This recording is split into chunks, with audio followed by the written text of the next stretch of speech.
Rashad Bateman. I would bet on probably Rashad Bateman, wide receiver, Minnesota.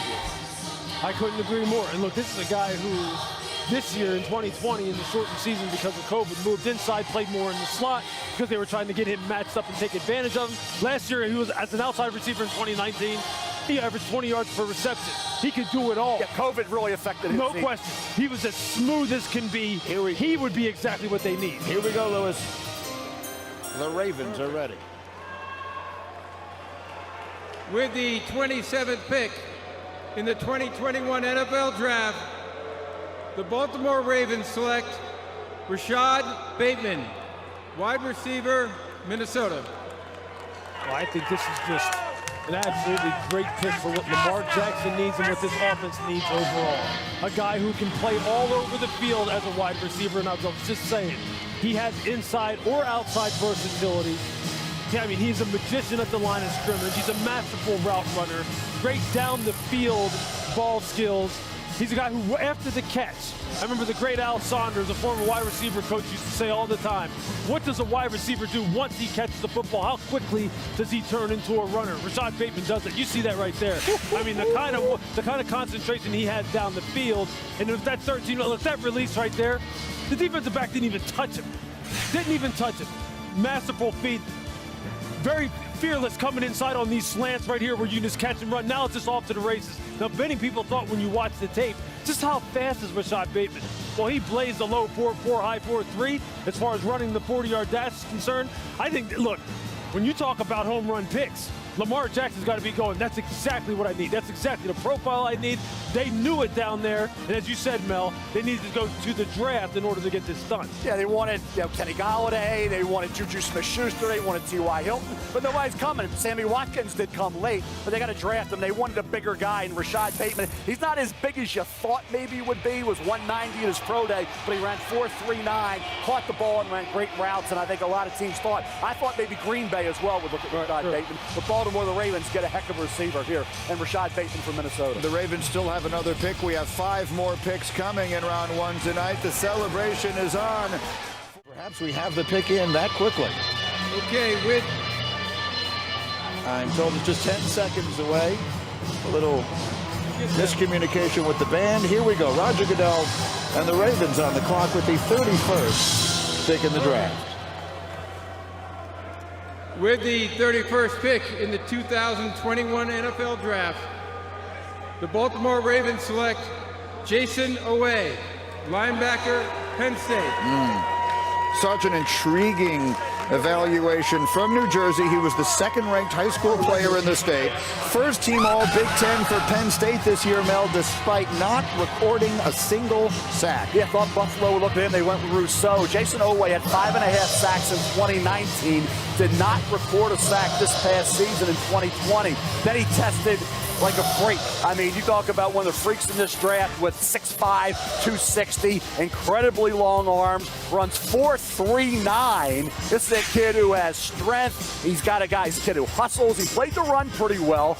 Is he a guy who is that natural pass rusher? Played down, put him on his feet as an outside backer. I think that may allow him to maximize all that talent because both, when you look at him, 5.5 sacks in 2019, you thought he'd double that. He didn't have a sack. It's like you could fall on somebody to get a sack in college ball. He didn't have any, but the talent, I think, allows a team like Ravens to like, we can coach him up. We talked about it earlier with players that need to develop Quiddy Pay, that secondary move, put him on his feet, allow him to come off the edge. Maybe Jason Oweh becomes a sack guy in the NFL. You know, that's the thing I heard all draft season. Jason Oweh didn't have a sack. I'm going to give you another stat. Danielle Hunter from LSU, when the Minnesota Vikings took him, he had 1.5 sacks his senior year. It doesn't matter. The measurables are there. When you bring him in, you have to develop it. You cannot teach 6'5" and 250 and 4.3 speed, Greeny. You cannot teach that. So now, can you teach pass rush moves? Absolutely. He's got to get off. Where's the move? Teach him how to finish. This is a really good pick. Fits in the system with what Baltimore wants to do. If you hire football staff, develop him. Simple as that. So the Baltimore Ravens are up next, and they've only had 2 selections so far, but they did take Rashad Bateman last night, which is a pick that all of us liked a great deal. As obviously wide receiver was such a primary need for them. What direction, Lewis, do you think they need to look at here? Yeah, you know what? Again, you're in the best player available territory here. And Eric DaCosta, Ozzie Newsome, these guys know how to master this better than anyone. I mean, you can go in a number of different directions. You literally are looking at your board, Greeny, at this point, and you're looking across it horizontally across positions to see who is sticking out. And then you're just prioritizing the positions and taking the best player off of here. I don't know where he's going, but I would take Quinn Miners from Wisconsin-Whitewater at some point in time within the next, say, 20 picks. Quinn Miners probably has the most entertaining tape in the history of offensive line players. It's not even fair. Out of Wisconsin-Whitewater.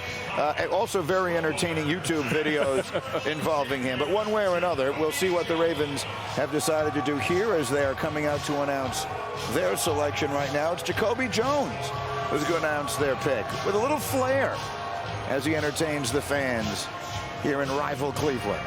Hey, look, let me tell y'all something. Y'all can boo all y'all want, but you got to accept it. I got a ring. I got a ring. I got a ring. It is what it is. But I thank the NFL for giving me the opportunity to do this, and I thank the Baltimore organization for giving me the opportunity to do this. Because as a child, you want to do this. So with the 94th pick, the Baltimore Ravens select from Georgia, Ben Cleveland.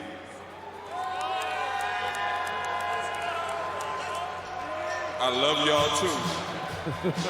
A very entertaining selection as Ben Cleveland from Georgia goes to your hometown, Mel, in Baltimore. And he'll drop some weight. You talk about a guy with his kind of size, the way he moves. You talk about a guy going to have a long career in the NFL, right guard, all SEC player, size, strength, consistent movement as a drive blocker, pass protection, held up really well at Georgia. You have to wonder about athletic limitations a little bit, but he is a guy, certainly as a pass blocker, anchored well against power. Like the way he played. I kept moving him up. I was one of the top 5 offensive guards in this draft. Oh, look, he's a monster now. His upper body strength is something fierce. He will finish you, absolutely finish you. At offensive guard, you're right. He's going to have to learn set points, angles, punch timing to make sure in the pass protection, when good 3 techniques get on his edge and are able to get even with him, Booger, and rush half a man, that he can then still ride him past the quarterback. Because he doesn't have the foot speed to match some of the better defensive tackles inside. He doesn't, but right now, what can he do with this Baltimore Ravens running game? He can't come off the football. Oh, he yeah. needs a punt, and that's what they want to do. They want to come downhill. We know about this offense, so accentuate what he does well and minimize what he does. You're playing a gap scheme here, and he's going to have some down blocks. Yes. He's going to take some. Look out. It's going to look like a bulldozer, no question. In the draft last night, and then just a few moments ago took Ben Cleveland, the guard out of Georgia. So they will make their selection next, and then we will have one more. 105 picks will be the total through 3 rounds when we have concluded tacking on the compensatory picks here. And then, of course, rounds 4 through 7 will take place tomorrow here live in Cleveland. The fans have stayed to the very end here. There's still a lot of people and a lot of energy in this room. Great respect for the fans in Cleveland. What a terrific event they've put on here for this draft this year, under challenging circumstances, to say the least, with where we still remain with COVID, and the weather has been a little tough, but the fans have just been fabulous. All right, here we go. The Ravens at 104.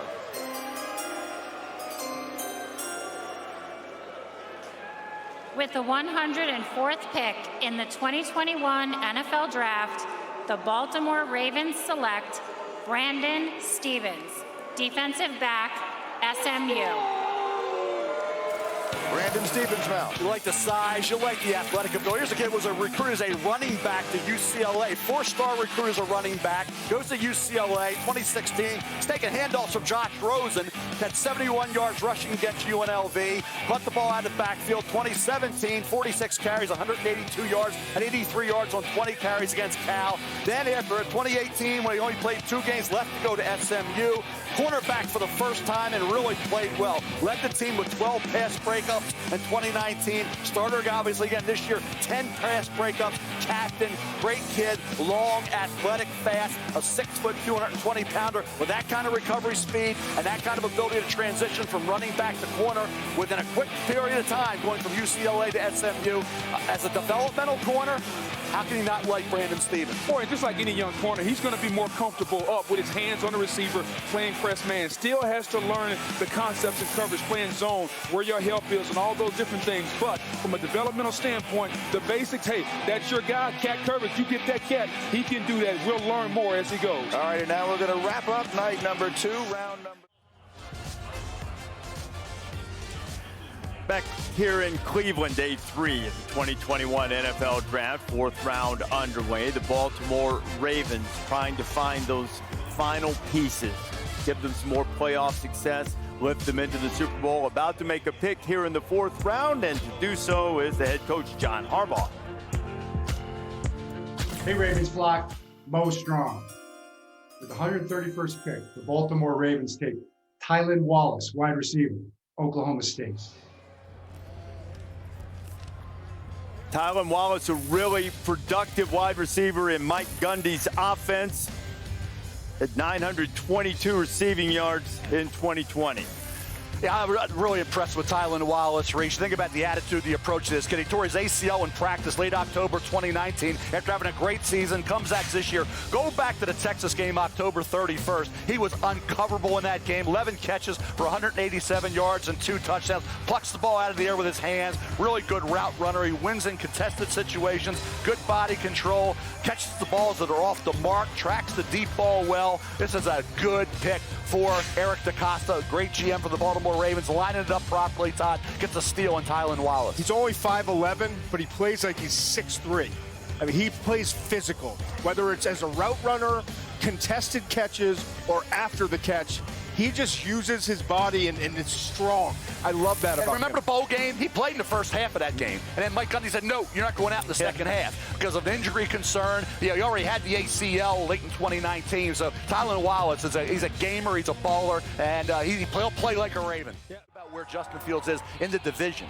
And I'm all about that in the NFL. You got to try to win the division at quarterback. And they have a shot now with Justin Fields to do that. Aaron Rodgers, not happy in Green Bay, wants to move on. Kirk Cousins, plateau quarterback. Jared Goff, and the rebuilding going on with the Lions. Justin Fields, we're talking about Brady with the chip. Justin Fields isn't a 6th-round pick, but he's going to play like he is. And that's the way he played this year against Clemson, where everybody doubted him. He goes out there and lights it up. He's got Trevor Lawrence on the other side. Everybody's talking up Trevor, and everybody's doubting Justin. Who won the battle? Okay, I think when you look at Justin, every time people question him, or every time he's challenged, he had to go from Georgia to Ohio State and prove himself there at a great 2019 season. I think now the doubters, the skeptics, he hears it, and that'll motivate him. Think about Chicago. Coming into this draft, we were talking about, the first 3 teams. We were talking about Jacksonville, the Jets. We were talking about, obviously San Francisco moving up. Maybe Atlanta takes a quarterback. Then there's Carolina that's talking about quarterback. Maybe it's Justin Fields. Then Denver. Then New England. I didn't TCU defense that kind of lit the fire and got everyone going. And he's also pretty good in man coverage as well. Gary Patterson raved about the kid. Yeah. His favorite defensive players I think he's coached, and that was Garrett Wallow. You guys talked about special teams, too. During his career as a Horned Frog, played more than 500 snaps of special teams, too, so he'll be able to contribute to the Texans in that area also. You are, D. What? That's a big-time note. You like that? I love that.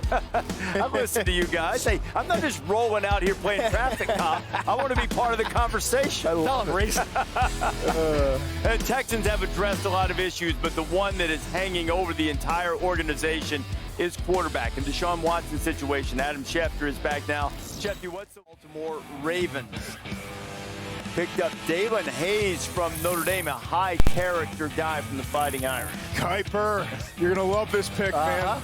Versatility, they love that in that multiple 3-4, 4-3 front that they run, and that's exactly what Daylon Hayes brings. 6'3.5", 253 pounds. He, this past year, finally turned it on. The light bulb came on. The first few years at Notre Dame, he just wasn't all that productive, but this past year, 6 tackles for loss, 3 sacks. What I loved about him is, beyond the production, every game I did 3 Notre Notre Dame games this year live and watched a bunch of them on tape, he was always disrupting. And it was from the inside, from the outside. It was putting his hand in the dirt. It was dropping back into coverage. It was a two-point stand straight. Like, it didn't matter how you utilized him. He was doing something productive to help your defense. And I love that about him. He's got an effective spin move. He's got speed to power. And I think he's one of the steals for me on day 3 so far. Yeah, great character kid. Yes. No doubt about it. That's the kind of guys you say play like a Raven. Tylan Hayes will do that as well. Eric DeCosta's what drafted more Pro Bowlers than anybody in the NFL the last 5 years. So I think you look at this football team, the development of the talent, Oweh's the key. They got to get the sack production out of Oweh. They know that that's been an issue for them. And they get Rashad Bateman and Tylan Wallace because free agents won't come to Baltimore with a run-oriented attack, but you get these two. And then Ben Cleveland, that huge guard. Bradley Bozeman could maybe move inside the center. Sean Wade, you talk about if you can figure out a way to get him in the right spots, Lou, in that secondary. Where does he fit in? Then Tylan Hayes. That's a nice draft for Eric. Let me guess, you're gonna give the Ravens an A when you do your draft grade. So that was the big concern, and that's why he's still here, because he was a really productive player. He's powerful as a tackler. As I mentioned, he will force some fumbles. He really finishes strong. But in coverage, you really have to protect him. At best, he's in deep half coverage or just underneath zone. But in special teams, you want your safety to come down and cover kicks. Hopefully, the speed looks better on tape, and his instincts are very good. But hopefully, he's able to play a little faster than that time. Yeah, the aggressive football player needs to cut down on the missed tackles.